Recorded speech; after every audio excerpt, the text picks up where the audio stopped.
새벽 5시 서울의 한 반지하 월세방. 67세 김영만은 또다시 악몽에서 깨어났습니다. 꿈에서는 여전히 양복을 입고 중소기업 영업부장으로 일하고 있었습니다. 하지만 현실의 그는 달랐습니다. 45만 원짜리 반지하방, 그리고 매일 아침 확인하는 은행 앱의 잔고. 그의 한숨이 어둠 속에 메아리칩니다. 30분 후 종로지하 상가.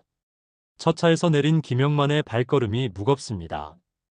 형광등 불빛 아래 그와 비슷한 처지의 노인들이 하나 둘 모여듭니다. 새벽 배송을 마친 이들, 건물 청소를 끝낸 이들, 일자리를 찾아 나선 이들.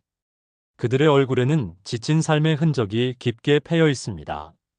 최근 통계청 자료에 따르면 대한민국의 노인 빈곤율은 43.8%, OECD 국가 중 가장 높은 수치입니다. 매일 새벽 종로지하 상가에 모이는 수백 명의 노인들에게는 이것이 차가운 현실입니다. 김영만의 하루는 이제 시작됩니다. 30여 년간 회사에서 성실하게 일했고 한때는 40평대 아파트에 살았던 그가 어떻게 이곳에 서 있게 된 걸까요? 당신의 부모님은 안녕하신가요? 당신의 노후는 안전한가요? 오늘의 그가 내일의 우리가 될 수 있습니다. 오늘의 이야기기는 꼭 끝까지 들어주세요. 그리고 좋아요, 구독, 알림 설정을 해주세요. 여러분의 응원은 정말 소중합니다. 1991년 서울 구로공단의 작은 전자부품 제조업체. 당시 33살이었던 김영만은 영업부 대리로 첫 발을 내딛었습니다. 대학 졸업 후 여러 회사를 전전하다 찾은 직장이었지만 이곳에서 그는 자신의 가능성을 발견했습니다. 꼼꼼한 성격과 진실된 태도는 거래처 관리에서 빛을 발했고 그의 영업 실적은 매년 최상위권을 기록했습니다. 김대리만 믿고 거래합니다. 거래처 사장들의 입에서 나온 이 말은 그의 자부심이었습니다. 단순한 영업사원이 아닌 신뢰받는 파트너로 인정받았기 때문입니다. 회사가 어려움을 겪을 때도 그의 거래처들은 떠나지 않았습니다. 20여 년 동안 한 번도 놓치지 않은 거래처가 20곳이 넘었습니다. 1997년 겨울 IMF 외환위기가 대한민국을 강타했습니다. 하루아침에 수많은 기업들이 도산하고 실업자가 거리로 쏟아져 나오던 시기. 하지만 김영만은 더욱 빛났습니다. 부도 위기의 거래처들과 끈질기게 협상하며 채권을 회수했고 새로운 거래처도 개척했습니다. 위기는 기회다라는 말을 증명하듯 그는 회사의 위기를 기회로 만들어냈습니다. 2000년대 초반 그의 연봉은 이미 5천만 원을 넘어섰습니다. 당시로서는 상당한 금액이었습니다. 회사에서 지원해준 중형차를 타고 거래처를 다니면서 그는 자신의 선택이 옳았다고 확신했습니다. 강남 8학구는 아니었지만 서울 강동구의 40평형 아파트에서 아내와 두 자녀와 함께 살며 중산층의 안정된 삶을 누렸습니다. 우리 아들 의대 합격했습니다. 2005년 회사 송년회에서 그가 외쳤던 말입니다. 동료들의 축하 속에 그는 행복한 눈물을 흘렸습니다. 등록금이 부담되긴 했지만 열심히 일하면 된다고 생각했습니다. 실제로 그는 더 열심히 뛰었고 회사는 그의 노력에 상응하는 대우를 해주었습니다. 그 시절 김영만의 하루는 바빴지만 충만했습니다. 아침 일찍 출근해 거래처 일정을 점검하고 전국 각지를 돌아다니며 영업 활동을 했습니다. 밤늦게 귀가해도 피곤한 줄 몰랐습니다. 매달 꼬박꼬박 들어오는 월급으로 아이들 학원비를 대고 가족들과 주말 외식을 즐기는 것이 그의 작은 행복이었습니다. 한 달에 한 번은 꼭 등산 모임에도 나갔습니다. 거래처 사장들과 함께 산에 오르며 쌓은 인연은 단순한 사업 관계를 넘어 진정한 신뢰로 발전했습니다. 김대리 덕분에 우리 회사가 산다라는 말을 들을 때면 가슴 한켠이 뿌듯했습니다. 그때만 해도 그는 노후가 걱정되지 않았습니다. 열심히 일하면 모든 게 해결될 거라 믿었고 실제로 그렇게 살아왔습니다. 하지만 그는 몰랐습니다. 인생이란 것이 본인의 노력만으로 완성되지 않는다는 것을, 그리고 그 깨달음이 너무 늦게 찾아올 것이라는 것을. 2005년 아들의 의대 합격은 김영만에게 인생의 전환점이었습니다. 이미 영업팀장으로 회사의 중추적인 역할을 하고 있던 그에게 더할 나위 없는 기쁨이었습니다. 연봉은 6천만 원을 넘어섰고 거래처들과의 탄탄한 신뢰관계는 회사의 안정적인 성장으로 이어졌습니다. 의대생 아들을 둔 것이 자랑스러웠지만 한편으로는 부담도 컸습니다. 등록금은 매학기 1천만 원에 가까웠고 기숙사비와 생활비까지 더하면 한 학기에 드는 비용이 2천만 원을 훌쩍 넘었습니다. 하지만 김영만은 흔들리지 않았습니다. 돈은 또 벌면 되지라는 생각으로 더 열심히 일했습니다. 2007년 이번에는 딸이 명문대 영어교육과에 합격했습니다. 두 자녀 모두 원하는 대학에 진학하면서 김영만의 어깨는 더욱 으쓱해졌습니다. 자녀들의 학비를 위해 월급의 상당 부분을 지출했지만 그는 오히려 자부심을 느꼈습니다. 거래처 사장들과 등산을 다니면서 자녀 자랑을 하는 것이 그의 작은 낙이었습니다. 회사에서의 입지는 더욱 확고해졌습니다. 20년 가까이 쌓아온 거래처 네트워크는 회사의 가장 큰 자산이었습니다. 신입사원들은 그를 멘토로 따랐고 김 팀장님 학교를 거치지 않은 영업사원은 1인분을 하기 어렵다는 말이 회사의 공식이 되었습니다. 주말이면 가족들과 외식을 했고 1년에 한 번은 꼭 해외여행을 갔습니다. 2008년 여름 가족들과 함께 간 유럽 여행은 특히 기억에 남습니다. 의대생 아들, 명문대 딸과 함께한 2주간의 여행은 그의 인생에서 가장 행복한 순간이었습니다. 비록 여행 경비로 꽤 많은 돈이 들었지만 그는 전혀 아깝지 않았습니다. 명절이면 친지들이 찾아왔습니다. 의사가 될 아들, 통역사가 될 딸을 자랑스러워하는 친지들의 눈빛이 좋았습니다. 부모님 용돈도 매달 50만 원씩 빠짐없이 드렸고 조카들 학자금도 종종 도와줬습니다. 40평대 아파트 대출금도 꾸준히 갚아나가면서 그는 전형적인 중산층의 삶을 살고 있었습니다. 2009년 글로벌 금융위기가 닥쳤을 때도 그의 영업력은 빛을 발했습니다. 다른 회사들이 거래처를 잃어갈 때 오히려 그는 새로운 거래처를 개척했습니다. 위기 때는 김영만을 믿는다는 말이 업계에 파다했습니다. 이러한 성과를 인정받아 2010년 초 마침내 영업부장으로 승진했습니다. 연봉은 7천만 원을 넘어섰고 회사는 승용차를 고급 세단으로 바꿔주었습니다. 하지만 그때는 몰랐습니다. 자녀 교육과 체면 유지를 위해 매달 지출되는 비용이 늘어날수록 정작 노후를 위한 준비는 뒷전이었다는 것을. 월급은 높았지만 저축은 생각보다 늘지 않았고 보험이나 노후 대책은 언제나 나중에라는 말로 미뤄두었습니다. 그리고 그 선택이 훗날 어떤 결과를 가져올지는 상상조차 하지 못했습니다. 성공 가도를 달리던 2010년, 그는 미쳐보지 못했습니다. 회사에 드리워진 작은 먹구름을, 그리고 그것이 자신의 인생을 완전히 뒤바꿔 놓게 될 거라는 것을. 영업부장으로 승진한 2010년, 김영만의 하루는 더욱 바빠졌습니다. 이제는 단순히 거래처 관리만이 아닌 전체 영업 전략을 수립하고 팀원들을 이끌어야 했습니다. 매주 월요일 아침 영업회의에서 그의 목소리는 자신감이 넘쳤습니다. 올해는 매출 3천억을 달성하겠습니다. 라고. 누구보다 일찍 출근해 마지막까지 남아있는 그를 보며 직원들은 일의 신이라고 불렀습니다. 하지만 2011년부터 시장의 분위기가 달라지기 시작했습니다. 주요 거래처였던 대기업들이 하나둘 중국과 베트남으로 공장을 옮기기 시작한 것입니다. 처음에는 일부 생산 라인만 이전한다더니 점차 전체 물량을 해외로 가져가는 거래처들이 늘어났습니다.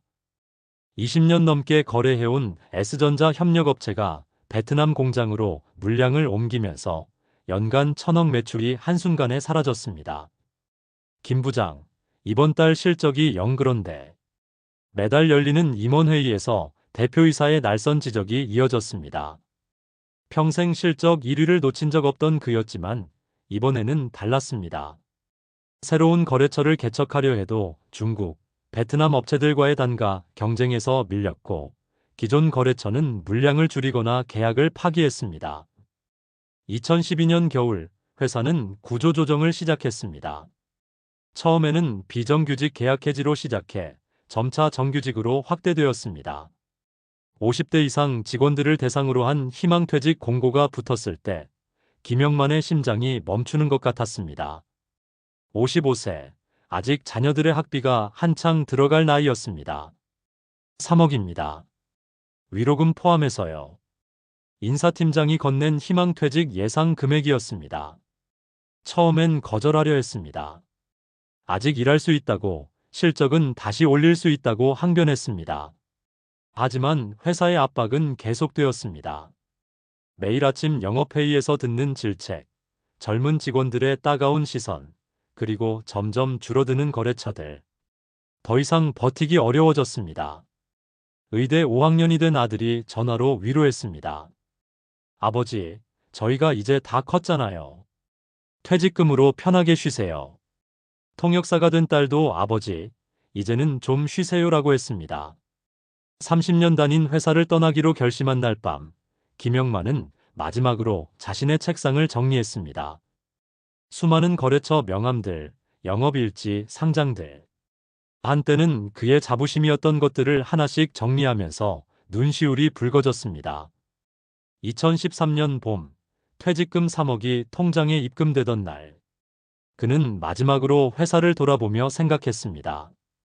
이 돈이면 충분해. 애들 결혼할 때까지만 잘 버티면 되겠지. 하지만 그는 몰랐습니다. 이 선택이 그의 인생을 완전히 뒤바꿔 놓게 될 거라는 것을, 그리고 3억이라는 돈이 생각보다 빨리 바닥날 수 있다는 것을. 새벽 5시 30분, 서울 시내 곳곳에서 노인들의 하루가 시작됩니다. 김영만도 첫 차를 타고 종로 3가역에 도착했습니다. 지하도로 내려가는 계단은 이미 그와 비슷한 처지의 노인들로 가득합니다. 건물 청소를 끝낸 이들, 일자리를 찾아 나선 이들. 각자의 사연을 안고 하루를 시작합니다. 24시간 커피 자판기 앞에 모인 노인들은 서로의 안부를 묻습니다. 오늘은 일거리가 있을까요? 김영만 옆자리의 박상철 씨가 한숨을 내쉽니다. 63세의 그는 3년 전까지 중학교 교감으로 재직했던 교육자였습니다. 퇴직 후 아들의 사업 실패로 보증을 섰다가 집을 날린 후 이곳에서 일용직을 구하고 있습니다. 복지관 일자리 추첨은 또 떨어졌다고 하더라고요. 맞은편 벤치에 이정웅 씨가 말을 건넵니다. 공공형 노인 일자리는 하늘의 별 따기입니다. 월 70만 원에 4시간 근무, 학교 앞 교통지도나 공원 관리 같은 비교적 수월한 일자리를 얻기 위해 수백 명이 경쟁합니다. 추첨에서 떨어진 노인들은 결국 민간 일자리를 알아볼 수밖에 없습니다. 경비직도 요새는 젊은 사람만 뽑는다더군요. 한 노인이 말합니다. 월급 180만 원에 4대 보험까지 되는 경비직은 노인들의 로또 같은 자리입니다. 하지만 요즘은 CCTV 모니터링과 주차관리 시스템 운영 때문에 컴퓨터를 다룰 줄 아는 젊은 경비원을 선호한다고 합니다. 새벽 6시 인력 소개소 앞으로 노인들이 모여듭니다. 건설 현장 일용직을 구하려는 사람들입니다. 하루 일당 12만 원. 허리가 아프고 무릎이 좋지 않아도 일거리만 있다면 감사한 일입니다. 하지만 오늘도 일거리는 많지 않습니다. 새벽부터 모인 수십 명 중 단 대여섯 명만이 선택될 뿐입니다. 폐지는 또 떨어졌다던데. 한쪽에서는 폐지 가격 이야기가 나옵니다. 하루 종일 리어카를 끌어도 8,000원에서 만원이 전부라고 합니다.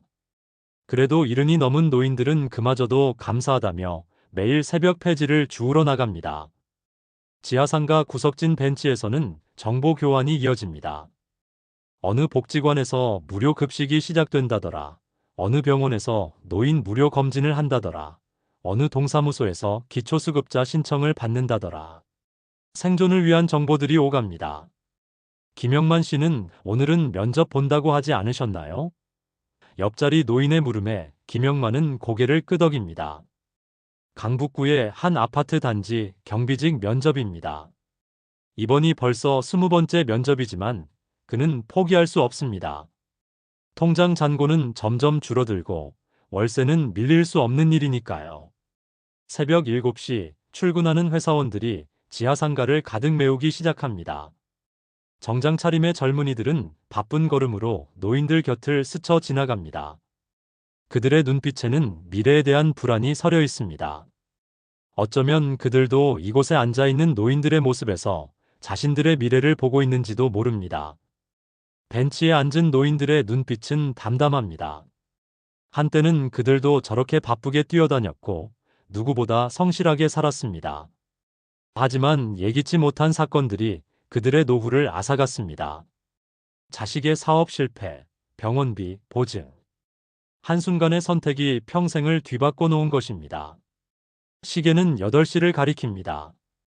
이제 노인들은 각자의 자리로 흩어집니다. 누군가는 인력사무소로, 누군가는 면접장으로, 또 누군가는 폐지를 줍기 위해. 오늘도 그들은 하루를 버텨내야 합니다. 그것이 지금 그들에게 주어진 유일한 선택이기 때문입니다. 종로지 하상가가 완전히 깨어난 오전 9시, 김영만은 늘 앉는 자리, 3번 출구 근처 벤치에 자리를 잡았습니다. 이곳은 그와 비슷한 처지의 노인들이 모이는 사랑방이 된 지 오래입니다. 형광등 불빛 아래 늘어선 화장품 가게들과 의류 매장들 사이로 수많은 사람들이 분주히 오가는 동안 노인들은 삼삼오오 모여 자신들의 이야기를 나눕니다. 30년 넘게 구청에서 근무했는데 맞은편 벤치에 이정웅 씨가 한숨을 내쉽니다. 구청 과장으로 퇴직한 그는 지난해 가을 보이스피싱 조직에 전 재산을 잃었습니다. 평생 공직자로 살아온 그였기에 검찰청을 사칭한 사기꾼의 말을 의심하지 않았던 것이 치명적인 실수였습니다. 2억을 송금한 후 경찰에 신고도 해봤지만 범인을 잡지 못했습니다. 저는 40년 넘게 장사했어요. 72세의 박명자 할머니가 말을 이어봤습니다. 작년까지만 해도 을지로에서 중화요리 전문점을 운영했습니다. 을지로 골목에서 시작해 종로까지 가게를 확장했던 그녀는 한때 종로의 맛집 사장님이었습니다. 하지만 아들의 사업 실패로 연대보증을 섰다가 모든 것을 잃었습니다. 보증금 1억짜리 가게는 경매로 넘어갔고 40년간 모은 돈은 아들의 빚을 갚는데 다 써버렸습니다. 벤치 건너편에는 황영식이라는 68세의 전직 고등학교 교사가 있습니다. 매일 이 시간이면 휴대폰으로 통장 잔고를 확인합니다. 아내의 요양원 비용을 걱정하는 것입니다. 3년 전부터 치매 증상이 시작된 아내는 이제 하루 24시간 간병이 필요한 상태입니다. 요양원에 모시고 싶지만 월 300만 원이 넘는 비용을 감당할 수 없습니다. 매일 아침 아내에게 약을 먹이고 나와 4시간 동안 이곳에서 시간을 보내는 것이 그의 유일한 휴식입니다. 저기 오시는 분, 전직은행 지점장님이세요. 김영만의 옆자리에서 누군가 속삭입니다. 30년 은행맨 출신의 최병호 씨는 이제 건설 현장 일용직을 전전합니다. 퇴직 후 투자했던 부동산이 폭삭 망하면서 모아둔 퇴직금도 날렸다고 합니다. 나이 때문에 경비직도 구하기 힘들어져 이제는 일당 12만 원짜리 막노동이라도 하겠다고 기다립니다. 여기 앉으신 분들 모두 자식들 있으시죠? 누군가 조심스레 묻습니다. 다들 고개를 끄덕입니다. 의사, 변호사, 회사원. 자식들은 다들 나름의 자리에서 잘 살고 있습니다. 하지만 그들에게 손을 벌리고 싶지 않은 것이 이곳 노인들의 공통된 마음입니다. 자식들도 각자의 가정이 있고 아이들 교육비에 대출금까지. 부모 세대의 고통을 대물림하고 싶지 않은 것입니다. 복도 끝에서 들려오는 웃음소리가 공허하게 울립니다. 누군가의 아버지이자 어머니인 이들이 이곳에서 하루를 보내는 동안 그들의 자녀들은 각자의 일터에서 똑같은 미래를 준비하고 있는지도 모릅니다. 대한민국의 중년들이 노후를 걱정하는 이유가 바로 여기에 있습니다. 종로지 하상가의 오늘은 그들의 내일이 될 수도 있기 때문입니다. 김영만 씨는 오늘 면접 몇 시예요? 황영식 씨가 묻습니다. 11시요. 이제 슬슬 가봐야겠네요. 김영만이 자리에서 일어납니다. 양복은 낡았지만 구김없이 다렸고 구두도 반들반들 광이 납니다. 주변 노인들이 모두 잘 되길 바랍니다라고 응원의 말을 건넵니다. 그들의 눈빛에는 자신의 일처럼 간절함이 묻어 있습니다. 오늘의 실패가 또 다른 누군가의 내일일 수 있다는 것을 알기 때문입니다. 오후 12시 종로지 하상가의 좁은 통로가 사람들로 북적이기 시작합니다. 점심을 찾아 나선 회사원들 사이로 노인들의 발걸음도 분주해집니다. 면접에서 돌아온 김영만은 자리를 털고 일어났습니다. 나이가 많으시네요. 또다시 들은 그 익숙한 거절의 말을 되새기며 그는 지하상가 구석에 있는 작은 식당으로 향합니다. 이곳은 노인들 사이에서 입소문이 난 곳입니다. 3,000원이면 뜨끈한 국밥 한 그릇을 먹을 수 있습니다. 밥은 무료로 리필해주고 김치도 넉넉히 줍니다. 무엇보다 주인이 노인들의 처지를 이해해줍니다. 때로는 돈이 없는 노인들에게 외상을 주기도 하고 더운 날에는 시원한 냉수를, 추운 날에는 따뜻한 숭늉을 덤으로 내어줍니다. 식당 안은 이미 노인들로 가득합니다. 오전 내내 일자리를 구하지 못한 이들, 새벽 일을 마치고 첫 끼니를 찾은 이들, 폐지를 주우러 나가기 전 배를 채우러 온 이들. 그들의 주름진 얼굴에는 하루의 피로가 가득합니다. 한 숟가락 한 숟가락이 소중합니다. 대부분의 노인들에게 이 한 끼가 오늘의 유일한 제대로 된 식사이기 때문입니다. 이제 국밥도 3,500원으로 오른대요. 누군가 한숨 섞인 말을 합니다. 500원의 인상이 그들에게는 크게 다가옵니다. 하루 수입이 겨우 10,000원인 폐지 줍는 노인들에게는 두 끼를 한 끼로 줄여야 할지도 모른다는 걱정입니다. 식당 텔레비전에서는 노인 복지 정책에 대한 뉴스가 나옵니다. 기초연금이 몇만 원 오른다는 이야기에 노인들은 쓴웃음을 지었습니다. 월세 한 번 오르면 그 인상분은 순식간에 사라집니다. 물가는 계속 오르는데 그들의 수입은 제자리 걸음입니다. 아들이 이번에 과장 됐다더라. 옆자리의 노인이 조용히 말합니다. 자랑이자 한숨이 섞인 이야기입니다. 잘 되는 자식을 보면 기쁘지만 한편으로는 자신의 처지가 더욱 초라하게 느껴진다고 합니다. 자식에게 손 벌리기 싫어 끼니를 줄이는 노인들의 자존심이 국밥 그릇에 담겨 있습니다. 국밥을 기다리는 동안 식당 안은 정보 교환의 장이 됩니다. 양평복지관은 내일 무료 진료한대요. 장지동 사무소는 이번 주까지 기초수급자 신청 받는다더라. 잠실 아파트 경비 자리 났다는데 벌써 지원자가 몇십 명이래요. 생존을 위한 정보들이 오갑니다. 김영만은 국밥을 천천히 들이킵니다. 아침부터 지금까지 굶었던 탓에 속이 쓰립니다. 옆자리 노인이 건네는 소화제를 받아 먹습니다. 이곳 단골들은 서로 약을 나눠 먹는 게 일상이 되었습니다. 누군가는 혈압약을, 누군가는 관절약을. 병원은 가고 싶어도 돈이 없어 못 가는 게 이들의 현실입니다. 오후 1시 식당을 나선 노인들은 다시 각자의 자리로 돌아갑니다. 누군가는 오후에도 일자리를 찾아 나서고 누군가는 폐지를 줍기 시작합니다. 또 누군가는 그저 시간이 가기를 기다립니다. 집에 가도 할 일이 없기 때문입니다. 지하상가의 시계는 어김없이 흘러갑니다. 하지만 이곳에 모인 노인들의 시간은 마치 멈춘 것처럼 느립니다. 오늘도 그들은 각자의 방식으로 시간과 싸우고 있습니다. 살아남기 위해, 그리고 마지막 자존심을 지키기 위해. 퇴직 후 처음 몇 달은 자신감이 있었습니다. 내 경력이면 뭐라도 하겠지라는 생각이었습니다. 퇴직금으로 시작한 프랜차이즈 치킨집도 그런 자신감의 결과였죠. 하지만 30년 영업 경험은 자영업과는 달랐습니다. 본사의 그럴듯한 말에 속아 시작한 치킨집은 1년 만에 문을 닫았고 권리금도 절반밖에 건지지 못했습니다. 거기에 아내의 투병까지. 그렇게 한순간에 모든 것이 무너졌습니다. 이제는 나이 앞에서 모든 게 막힙니다. 처음에는 영업직을 알아보았습니다. 하지만 대부분의 회사가 50대 초반까지만 뽑았고 60대인 그에게는 기회조차 주지 않았습니다. 한때 그가 거래처에 당당히 제시하던 명함은 이제 낡은 종이 조각에 불과했습니다.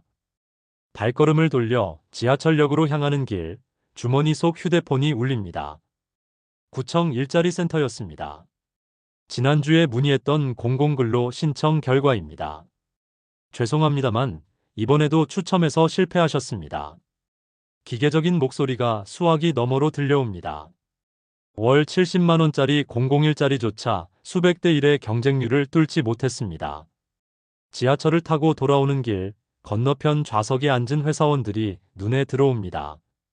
그의 젊은 시절과 똑같은 모습입니다. 노트북을 열심히 들여다보는 모습, 스마트폰으로 통화하는 모습. 그들은 아마도 모르겠지요. 자신들도 언젠가는 이런 날이 올 수 있다는 것을. 퇴근 시간, 지하철은 더욱 붐빕니다. 누군가의 향수 냄새가 코끝을 스칩니다. 아내가 좋아하던 향이었습니다. 문득 치킨집 접고 난 후 병원비 걱정에 끙끙 앓던 날들이 떠올랐습니다. 보험 하나 들어두지 않은 것을 그때 얼마나 후회했는지. 이제와 생각해보면 모든 게 잘못된 선택의 연속이었습니다. 오늘도 문은 닫혔습니다. 하지만 내일도 그는 또 다른 문을 두드릴 것입니다. 통장 잔고는 줄어들고 나이는 더해가고 선택지는 점점 좁아지고 있지만 그래도 멈출 수는 없습니다. 아직 그에겐 마지막 자존심이 남아있으니까요. 오후 6시 월세방으로 돌아온 김영만은 우편함을 확인합니다. 다음 주가 아내의 기일이라는 것을 상기시키는 병원 청구서가 들어있었습니다. 4년 전 아내가 세상을 떠난 후 매달 조금씩 나눠 갚기로 한 병원비 청구서입니다. 좁은 반지하 방 안에는 침대와 장롱, 그리고 작은 밥상이 전부입니다. 장롱 맨 윗칸을 열자 먼지 쌓인 앨범이 나왔습니다. 아내가 정리해 두었던 가족 사진들입니다. 의대를 졸업한 아들의 결혼식 사진에서 그는 자랑스러운 아버지의 모습으로 서 있었습니다. 그리고 딸의 결혼식에서는 행복한 미소를 짓고 있었습니다. 각각 1억씩의 결혼자금을 지원하면서도 남은 돈이면 충분하다고 자신했던 때였습니다. 식탁 위에는 딸이 보내온 반찬통들이 쌓여 있습니다. 한 달에 한 번, 딸은 반찬을 싸들고 옵니다. 현관에서 잠깐 얼굴을 보고 돌아가는 딸의 뒷모습에서 그는 안타까움을 읽습니다. 한때 자랑스러웠던 아버지가 이제는 걱정거리가 되어버린 현실이 딸에게는 무거운 짐이 되었을 것입니다. 통장에는 아들이 보낸 50만 원이 입금되어 있습니다. 전문의 과정 중이라 아직 수입이 많지 않을 텐데도 매달 빼먹지 않고 보내주는 생활비입니다. 초등학생 손주의 학원비도 부족할 터인데 아들은 늘 아버지의 생활을 걱정합니다. 아버님, 더 보내드려야 하는데. 미안해하는 아들의 목소리가 더 마음 아프게 합니다. 명절이면 형식적인 전화가 걸려옵니다. 아버지, 이번에는 일이 많아서 찾아뵙지 못해 죄송해요. 조만간 식사 한번 같이 해요.